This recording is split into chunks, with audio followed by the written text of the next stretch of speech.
ছেলেরা যদি 4টা বিয়ে করতে পারে তাহলে মেয়েদেরও 4টা কেন, মেয়েরা আরো বেশি করবে, কারণ মেয়েদের এনার্জি অলওয়েজ বেশি থাকে। ছেলেরা যদি 4টা বিয়ে করতে পারে তাহলে মেয়েরা পারবে না কেন? অবশ্যই পারবে, কারণ নারী পুরুষ সমান অধিকার। আর যদি একটা কথাই চিন্তা করি তাহলে মেয়েদের চেন কোনো কাজে লাগে না, চেন খুলে মুতার অধিকার তো তাদেরও আছে। মালে আসেন, একটা চাবি দিয়া যদি 4টা তালা খোলা যায় ওটাকে বলা হয় মাস্টার কি, আর একটা তালা যদি 4টা চাবিতেই খুলে সেটাকে বলা হয় খাঙ্কি। ধরেন আপনি 4টা ইঁদুর পালেন, আপনার কাছে গর্ত আছে একটা, বাহিরে অনেক বৃষ্টি, বুঝেনি তো ওয়েদার ডিমান্ড, এখন 4টা ইঁদুরের একসাথে গর্তে ঢুকতে হবে, তখন আপনি কি করবেন? ধরলাম উপরে নিচে মিলাই আরো 2টা আছে, হ্যাঁ, তাহলে 4 নাম্বার ইঁদুরটা কই যাবো?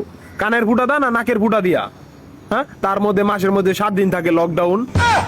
আমি মানি, আমি না শুধু সবাই মানে মেয়েদের অনেক পাওয়ার, মেয়েদের অনেক এনার্জি। তাহলে দেশের মধ্যে ঘন ঘন লোডশেডিং হয় কেন? আমার মাথায় কোনোভাবেই ঢোকে না।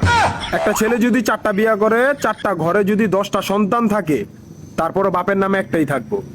এখন আপনি যদি 4টা বিয়ে করেন, একটা সন্তান হয়, তাহলে বাপের নাম কি দিবেন?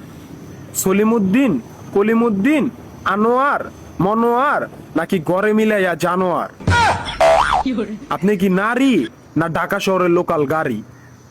30টা সিট ফুল, 20 জন দাঁড়ানো, তারপরও বলে পিছনে সিট খালি, ওঠেন তাড়াতাড়ি, পিছনে সিট খালি, ওঠেন তাড়াতাড়ি। শুধু এই সমস্ত মেয়েদের কারণে পুরা নারী জাতির সম্মানহানি হয়। আমাদের উচিত সিটি কর্পোরেশনের কুত্তা মারার ইঞ্জেকশন দিয়া এদেরকে মেরে ফেলা, যাতে এদের জন্য অন্য কোনো মেয়েদের কেউ খারাপ নজরে না দেখে। মারানি কোনানকার।